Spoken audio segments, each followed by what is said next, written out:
Bien, vamos a hacer referencia en esta plática a varios temas. Vamos a comenzar primero a partir de una solicitud que nos hicieron.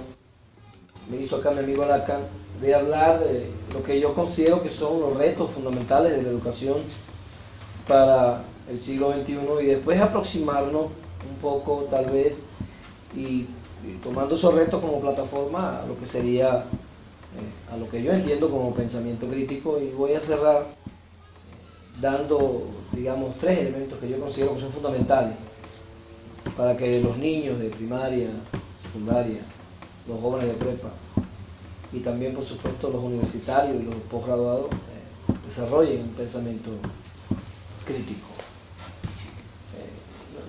Lo primero sería ver los retos de la educación para el siglo XXI.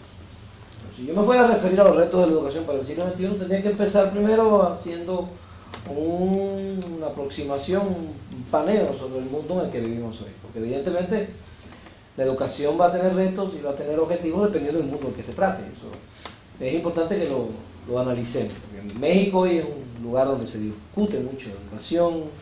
Tenemos la propuesta educativa del gobierno, la reforma educativa le llaman ellos, y tenemos la postura de maestros y de organizaciones sociales a favor o en contra de esta propuesta. Y es interesante que esté dentro de la discusión política el problema de la educación. Y eso nos descubre una cosa fundamental.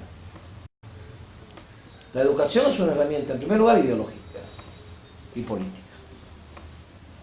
Eso no lo podemos cuestionar, porque a veces nos acercamos a la educación tratando de ser lo más aséptico posible, diciendo, háblame de pedagogía, no me hables de ideología, no me hables de política, y eso no es posible. En el texto, en el libro, uno de los libros que yo recomiendo a los maestros de educación, de pedagogía, educación y lucha de clase, Aníbal Ponce, un marxista conocido por nosotros, hay un ejemplo al inicio del libro de cómo los faraones lograban dominar al pueblo egipcio. Y su ejemplo es interesante porque Aníbal Ponce explica que el faraón y sus asesores poseían un instrumento científico que le llamaban nilómetro, que le permitía medir la crecida del río Nilo y predecir cuándo el Nilo se iba a desbordar. Y cuando se sabía que el Nilo iba a desbordarse, que había probabilidad de que se desbordara, el faraón reunía a su pueblo y le ordenaba al Nilo que se desbordara. Y la gente ignorante, que no tenía el nilómetro ni sabía nada de eso, pues lo primero que concluía era que el faraón tenía poderes sobrenaturales sobre el Nilo. Fíjense qué interesante, el conocimiento científico está siendo usado por el faraón para hacerle creer a su pueblo que él tenía poderes sobre, ¿no? Ahí estamos viendo cómo el conocimiento primero es un arma que le permite a unos establecer sobre otros cierto dominio. El conocimiento es un arma que le permite a unos hegemonizar a otros en ciertas creencias. Y la escuela es una institución que supuestamente sirve un conocimiento. Entonces hay que preguntarse a quién le conviene el conocimiento que da la escuela. Entonces yo dije, la escuela siempre sirve al sistema en el que ella está instalada. Entonces en el mundo de hoy primero hay que preguntarse si queremos ver cuál es la función de la escuela. ¿En qué mundo vivimos? Bueno, vivimos en un mundo imperialista, neoliberal, más guerrerista que nunca en la historia, después del colapso del campo socialista, que se esperaba que terminaba la Guerra Fría y íbamos a llegar a un mundo de paz y de capitalismo próspero y de desarrollo del capitalismo próspero. Hemos visto cómo se han sucedido un conjunto de guerras imperialistas peleándose las fuentes de materia prima en muchos lugares del planeta. O sea, con la desaparición del socialismo, lo único que nosotros hemos obtenido es más guerra, más violencia, más deuda.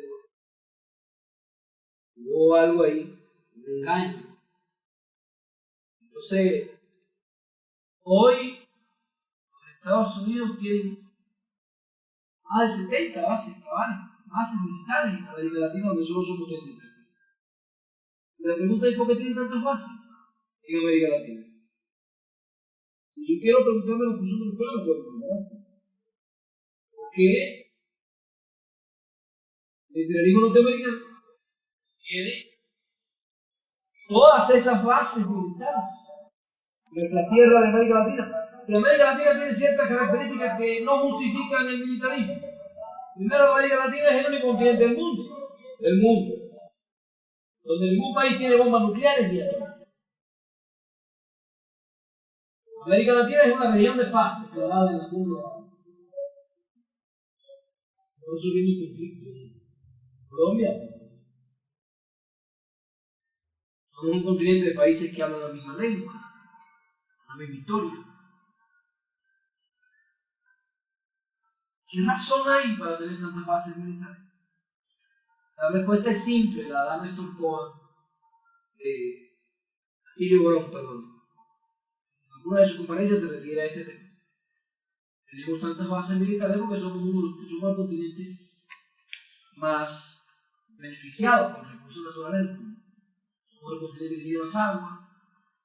Tenemos el país que tiene más petróleo del mundo, Venezuela. El país que tiene mayores reservas de oro probadas del mundo, Venezuela. El país con más litio en el mundo, Bolivia. Tenemos cobre.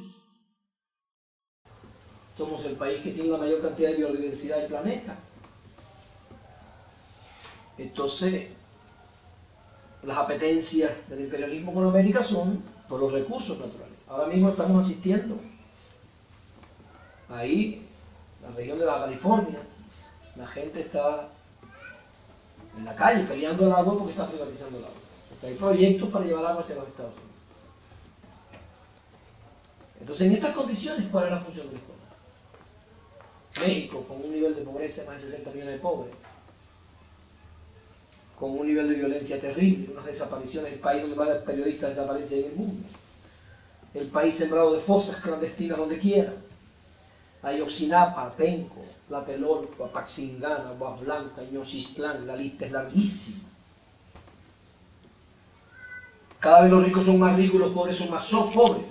Pudiéramos ver el documento del informe de la OFAN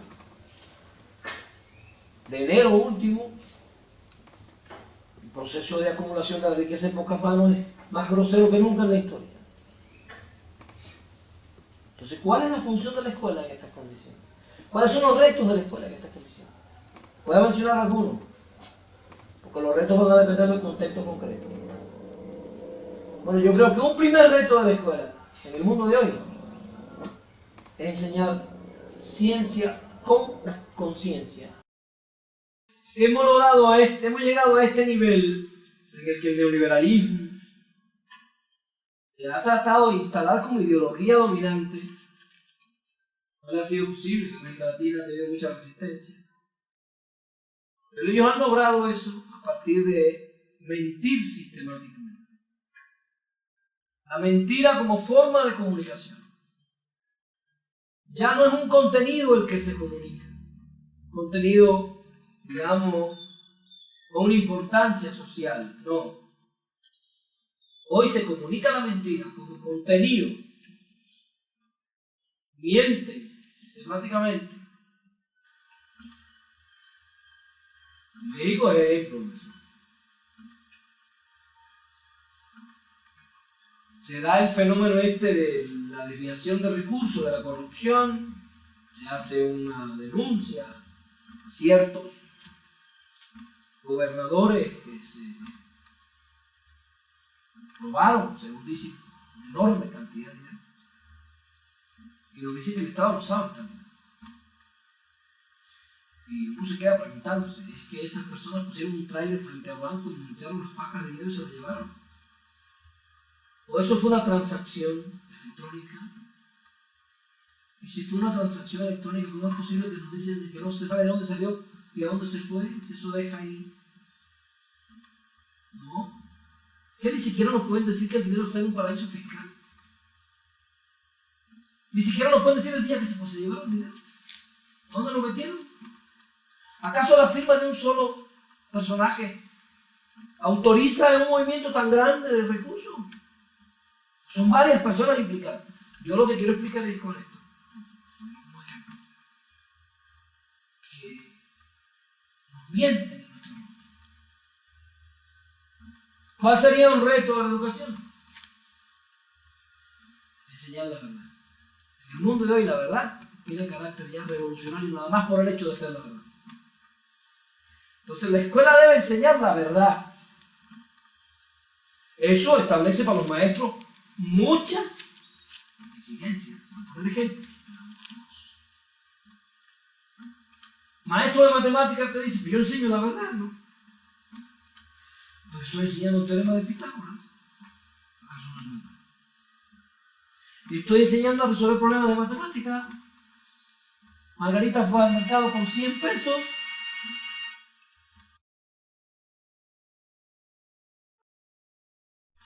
Entonces, creo que el primer reto es enseñar la verdad, pero fíjate, yo no me quiero referir a lo que sea reconocido como verdad científica. Porque el teorema de Pitágoras es la verdad científica. Si yo le pongo a una niña, a Xochitl, al mercado con 100 pesos a comprar manzanas y el kilo de manzana está a 7 pesos, ¿cuántos kilos compra? Xochitl, ¿no? Una niña que yo inventé. Los niños no pueden resolver ese problema. Pero la pregunta que tiene que hacerse un maestro el día de hoy es, ¿qué aprende el niño con ese problema? Me van a decir, te aprende matemáticas. Pero aprender una matemática extraída de la realidad no aprende la realidad. No comprende la realidad. Yo pregunto, ¿sería lo mismo que yo pusiera un problema que dijera, Xochitl fue al mercado con un salario mínimo, ¿cuántos kilos de limón puede comprar? Y el niño tiene que investigar el salario mínimo y saber cómo está el kilo de limón. O que yo le ponga otro inciso que diga, Xochitl fue con el salario mínimo a comprar un kilo de limón, en el 2014, ¿cuántos kilos compra? Vaya a averiguar. ¿Qué diferencia hay con ahora? O que yo le pusiera, Vicente Fox fue con su salario mínimo a comprar limones, ¿cuánto compró? Y ya le estoy dando al niño datos reales de su existencia. El niño puede preguntarse, oye, profe, ¿y por qué Vicente Fox? Gana tanto. ¿Qué produce Vicente Fox? Y la escuela pudiera, bueno, Vicente Fox puede ser presidente, pero no produce nada. Y el papá de Xochitl es campesino, produce comida. Y el niño quedarse preguntándose cómo es que un campesino que produce comida, que es algo que necesitamos todos los días, gana tan poco, y alguien que no produce nada, gana tanto. Fíjate, yo le estoy diciendo matemática, pero estoy poniendo al niño frente a una situación real para que él se cuestione su realidad y pueda pensar, hay algo aquí que no funciona, hay algo aquí que no juega. Yo le puedo decir a un niño, y Pemex produce en un año 120.000 millones de dólares, y somos 120 millones mexicanos, ¿a cuántos dólares nos tocan? Y le puedo preguntar, ¿dónde se mete ese dinero? Y el niño empezará a pensar, órale, profe, yo le puedo enseñar a un niño de primaria cuál es el Producto Interno Bruto de este país. Yo le puedo enseñar a un niño de primaria cuántos habitantes hay en este país. Yo le puedo enseñar a un niño de primaria cuál es el salario mínimo. Y el niño está usando el número para comprender la realidad. ¿Dónde está el fallo de la escuela moderna? Está enseñando matemáticas a espaldas de la realidad. La matemática es una abstracción. El niño no se puede explicar nada del mundo con la matemática que aprende en la escuela. Sin embargo, yo pienso que el reto de la escuela es enseñar la realidad usando la matemática como herramienta para pensar. La matemática no es para que el niño sepa matemática, la matemática es para que el niño pueda entender y pensar y racionalizar y cuestionarse su realidad usando el número como elemento argumentativo, como sustento demostrativo. Entonces yo tendría que darle a la matemática un enfoque diferente. ¿No? Yo tendría que darle a la asignatura de matemática un diseño diferente. Para que el niño entonces aprenda a resolver la vida usando el número. No a resolver problemas de matemáticas y quedarse con tu vida alienada sin nada que hacer. Esto es uno de los elementos que yo pienso que la escuela tiene como reto. Enseñar la ciencia con conciencia. Significa enseñarle al niño a usar la ciencia para poder explicarse su condición de existencia. ¿Y cuál es su condición de existencia? Que eres un pobre hijo de campesino que apenas tienes para pagarse a la universidad en uno de los países más ricos del mundo. Yo pienso que eso es uno de los retos fundamentales. Rescatar la conciencia a partir de que las asignaturas escolares se acerquen a la realidad.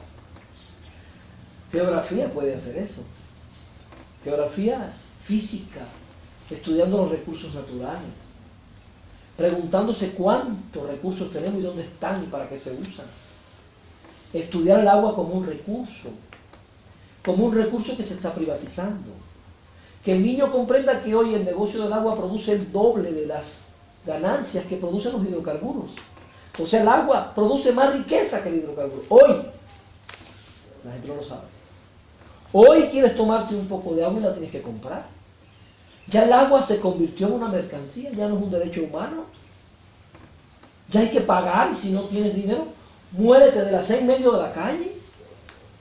Eso es algo que la escuela tiene que enseñar al niño a cuestionarse, porque si no, ¿de qué pensamiento crítico tenemos? Si vas a estudiar literatura, español, revisen ahí los textos que tienen los libros de primaria de México. Algunos de esos textos lo que dan es ganas de llorar, lo que dan es pena. Si yo estoy enseñando a un niño a extraer la idea central de un párrafo, a extraer las ideas secundarias, ¿por qué yo no puedo escoger el autor que voy a trabajar? ¿Por qué escojo cualquier cosa? Hay un autor mexicano, que habló de la inversión extranjera en México y él dijo en un libro, a los mexicanos siempre le han sugerido estimular las inversiones extranjeras para salir de sus. Y ese autor dice, las inversiones extranjeras no nos convienen. En primer lugar, dice ese autor, porque invierten y las divisas se van, no se quedan. En segundo lugar, porque invierten en los recursos que producen más ganancia a corto plazo. No es lo que a nosotros nos hace falta. No invierten en carretera, no invierten en la producción agrícola, no. ¿Invierten en qué? En los hidrocarburos, en los minerales, en esas cosas que, dame, ya. Y en tercer lugar dice, porque la inversión extranjera genera dependencia económica, y la dependencia económica genera injerencia política. Y eso lo dice Octavio Paz en El laberinto de la soledad, publicado en el año 1950. Porque yo no puedo trabajar ese texto con los muchachos, y además de trabajar la lengua, el bello ensayo que es El laberinto de la soledad, la magistral utilización de los tropos que hace ahí Octavio Paz. El niño está con un texto que tiene un contenido histórico real y que lo lleva a pensar su realidad, cuestionarse su realidad. No, entonces el español no es para enseñarle al niño la lengua. No. El español tiene que convertirse en una materia que emancipe a través de la oralidad y la comprensión lectora. Enseñarle al niño a usar la lengua para rescatar su historia y su identidad, para defenderse del robo histórico que ha sido la historia de México y de los países. Te estoy poniendo estos ejemplos porque son retos para la escuela, porque los libros de la escuela, los libros de texto no se elaboran así, los libros gratuitos no van a ser así. Los libros gratuitos tienen problemas de matemática para que el muchacho piense el número y no piense la realidad. Los libros gratuitos tienen problemas y ejercicios de español para que el niño domine la lengua castellana y no domine la emancipación. Y no pueda producir ideas. Porque los jóvenes que producen ideas y usan la matemática para cuestionarse las ideas son peligrosos. Entonces, ese sería un reto serio de la educación. Enseñar ciencia con conciencia. Otro reto serio de la educación es rescatar el sentido espiritual de la educación. Enseñarle al niño que está aquí y tiene una misión histórica, servir a los otros. Que está aquí para dar felicidad, y entre más felicidad él dé, más va a recibir. Otro reto de educación sería rescatar la emocionalidad en la escuela. Tú eres psicólogo. Tenemos un serio problema en la sociedad contemporánea. La gente neurótica, ansiosa por ahí, gente que no se sabe comunicar, que no sabe decir te amo, que no sabe dar un abrazo. Gente que no tiene con quién conversar sus problemas, un aislamiento terrible. Entonces cuando la gente tiene problemas va al psicólogo. Le pagan al psicólogo para que lo eduque, porque la escuela no se ocupa de la educación psicológica y de la salud psicológica del niño. No hay ninguna materia que enseñe al niño que la felicidad no está en lo que tú compras. No hay ninguna materia donde este sea contenido fundamental. Es un reto. Disculpen los psicólogos, pero un mundo sano prescindiría de los psicólogos. Necesitamos cada día más de los psicólogos porque esta es la sociedad neurótica esta que vivimos, alienada, enajenante y enajenada, crea traumas de la gente y después la gente no sabe. La gente piensa que trabaja por un salario y que eso le va a dar lo que necesita. Que da lógica que viene al mundo. Y la gente piensa que vino al mundo a trabajar. Es un reto que tiene la escuela, rescatar esa emocionalidad y enseñarle al niño a estar bien con él. Y otro reto, va a ser el último, que te voy a decir, pero me voy a tardar un poquito explicándolo, sería enseñar el pensamiento crítico. Pero tú me vas a decir a mí qué cosa es pensamiento crítico. Me voy a acercar a la definición del pensamiento crítico. Voy a citar aquí, porque hoy en día se está tratando de vaciar este término de su convocatoria de rebeldía. Por ejemplo, este es un autor, Beltrán Castillo, del 2010, que dice: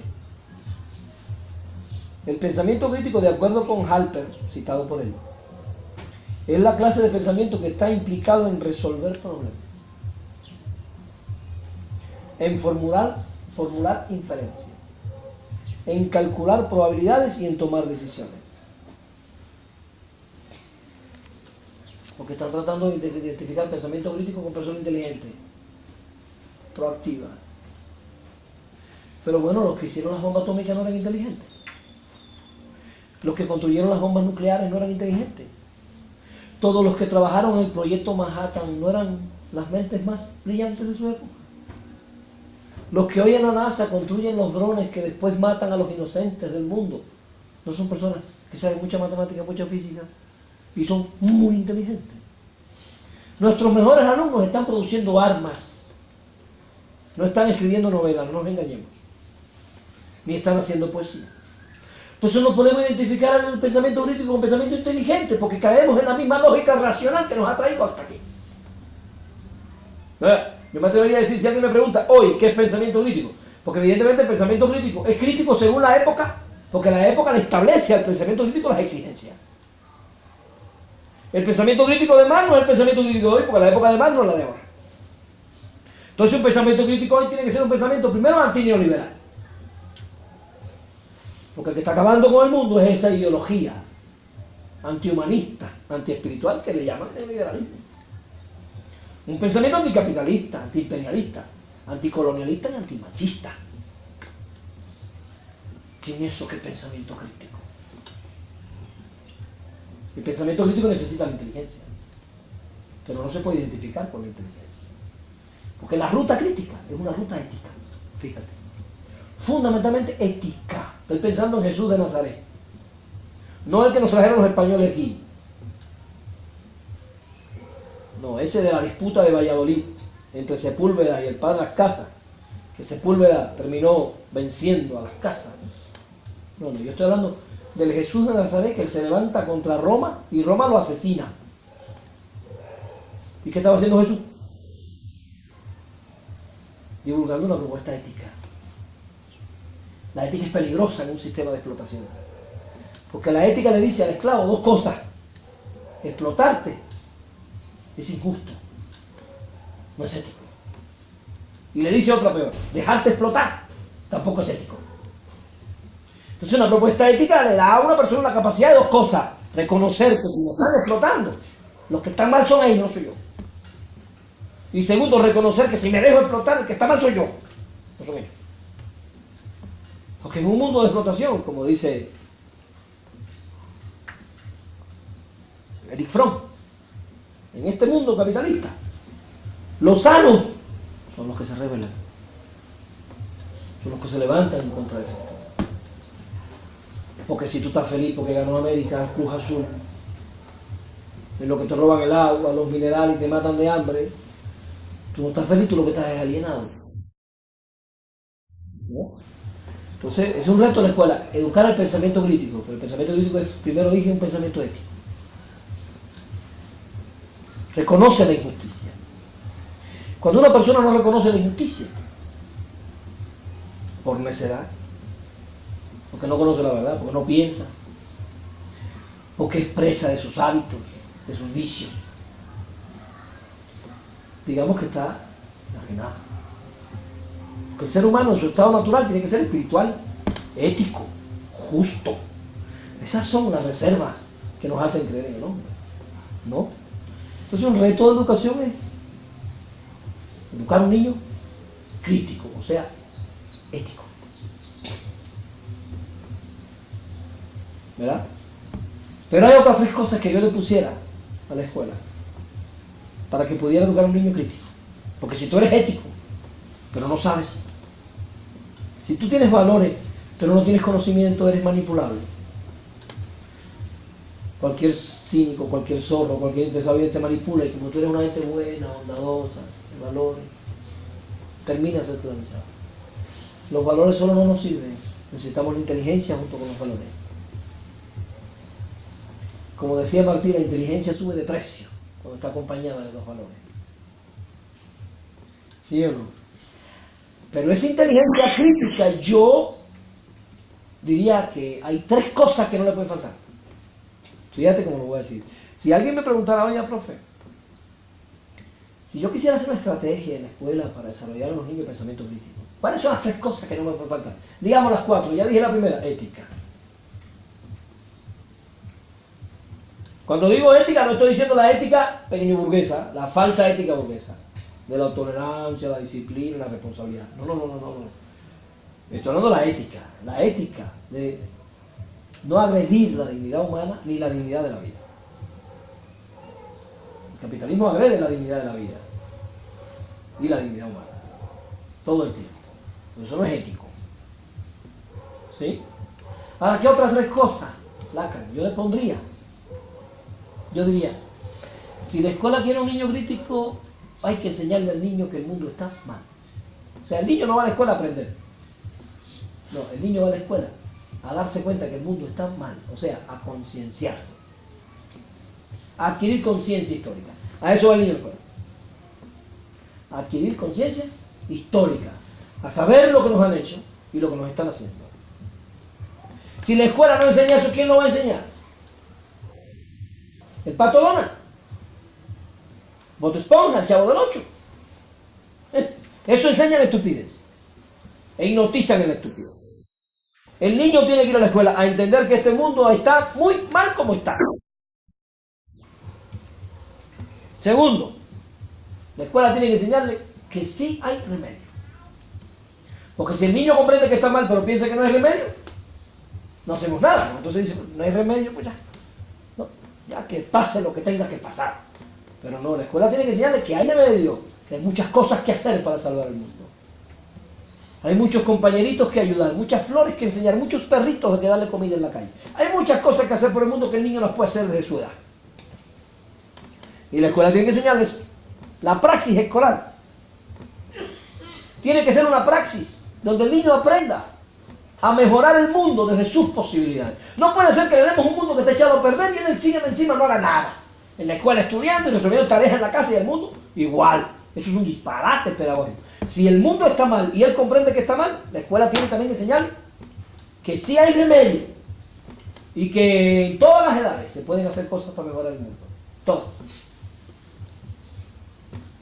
Y en tercer lugar, y esto no puede faltar, tiene que enseñar al niño que mejorar el mundo es su responsabilidad. No es la mía, es la tuya.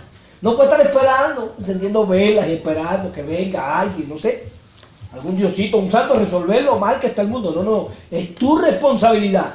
Tú eres el enviado del Mesías, si eres creyente, católico, cristiano. Tú eres el que tienes que resolver el mundo. Tú eres el que tienes que hacer algo. Habría que empezar a dejar tareas diferentes para el fin de semana, para que el lunes disfrutamos. ¿Qué hiciste el fin de semana para mejorar el mundo? ¿En qué mejoró el mundo el fin de semana contigo? No, pues nada, yo hice la tarea de la escuela y de televisión. Entonces, ¿qué escuela es esa? ¿Para qué me sirve esa escuela en un mundo como este que se cae en pedazos? Y encima enseñamos a los niños a estar resolviendo problemas en la libreta y viendo la televisión, sin ocuparse de su realidad inmediata. Yo lo sufro aquí en México. Si hay que limpiar la escuela, allá mandan a buscar a los padres para limpiar la escuela. Yo pienso que no están llenos de chamacos, ¿y por qué no limpian la escuela ellos y su escuela? ¿Por qué no pintan sus paredes ellos y son sus paredes? ¿Por qué tengo que ir yo a resolverle al niño, a la escuela, los problemas que él crea allí en la escuela? Que no tiene jardines, allá van los papás a recoger dinero para comprar plantas para el jardín, Dios mío, con tantos chamacos comiendo mango que siembran las semillas y saquen las plantas que van a sembrar en la escuela, que siembren sus flores y después las que les sobren que las vendan, que hagan algo. Pero son cosas que tenemos que meditar, porque entonces tenemos un niño sentado con una libreta y encima creemos que está aprendiendo. Bueno, habría que definir lo que es aprendizaje para nosotros, los pensadores críticos. Porque ningún aprendizaje que lleve a la inactividad histórica, ningún aprendizaje que aliene al niño de su realidad, para nosotros, los pensadores críticos, debe ser aprendizaje. Nosotros deberíamos definir dentro del aprendizaje todas aquellas cosas que lleven al niño a una ruta desalienada de transformación de su realidad. Todo aquello que el niño pueda hacer para rescatar la dignidad humana perdida en los sistemas de explotación, tenemos que nosotros validarlos como aprendizaje crítico. Porque si vas a aprender y después te vas a ir a construir bombas que resolví contigo, voy a mejorar el mundo o lo voy a empeorar. Entonces yo, a grandes rasgos, te digo, estos son retos que yo le veo a la escuela. Veo más retos o anunciar 2 o 3 más antes de cerrar. Primero tenemos ahí la internet, la tecnología. Todo el mundo dice que está preocupado con la tecnología. Todo el mundo dice que está preocupado con la chatarra de la televisión, ¿sí o no? Pero ninguna escuela tiene una materia que se llame análisis crítico del producto audiovisual. No enseñamos al niño a ver la televisión. Está solo con la televisión. Y nosotros quejándonos. Yo pienso que un reto de la escuela es convertir al audiovisual en uno de sus objetos de estudio. Para que el niño aprenda a criticar la chatarra y la porquería de Hollywood y Walt Disney. Para que tenga al menos conciencia de la mala calidad del producto audiovisual que está consumiendo cuando está disparándose ahí al Chavo del Ocho. Y lo mismo pasa con internet. No tenemos una materia que se llama... Ay, se acabó la plastiquita. Podemos seguir nada más Sí. corto esta parte del Corta video. esta parte. Déjame. Se metió en cámara ahí y ya no saca. Llévale los peces comida, papi. Ya voy a cerrar, ¿qué tiempo llevo? En este clip llevamos como 3-4 minutos nada más.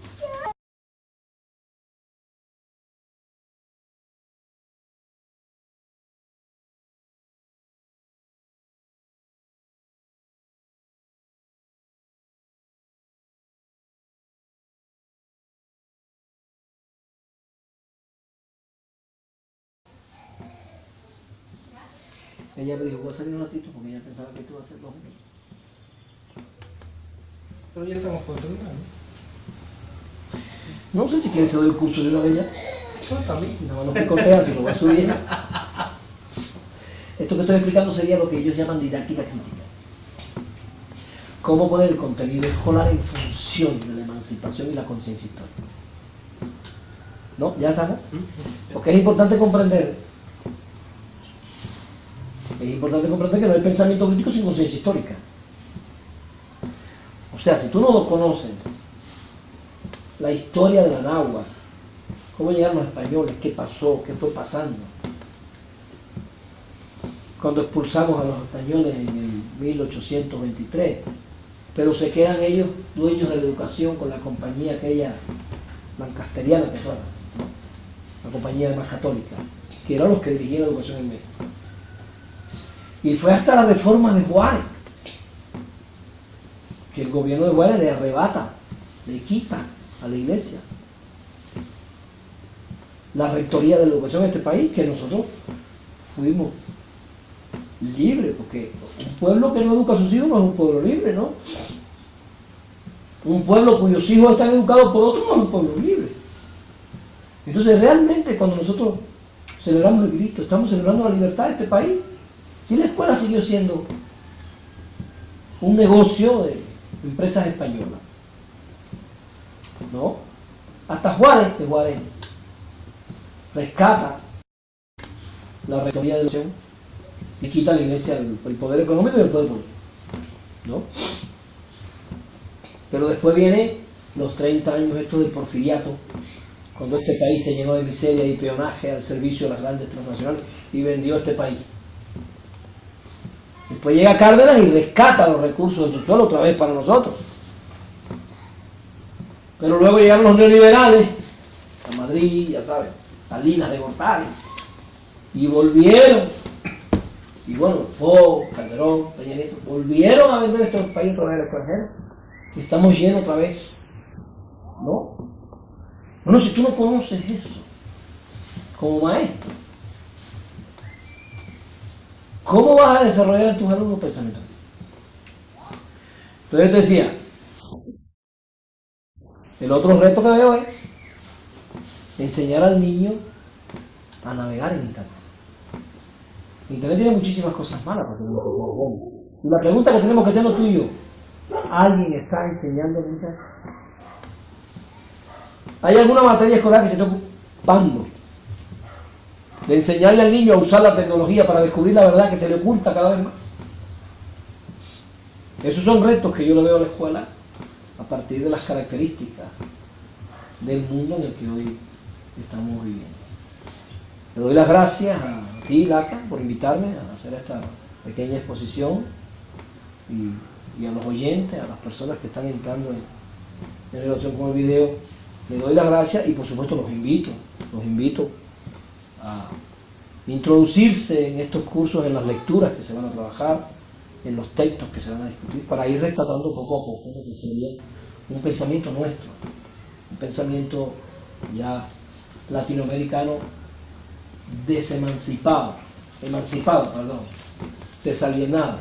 desenajenado, un pensamiento que exprese nuestra realidad y nuestras ansias históricas de libertad y de independencia.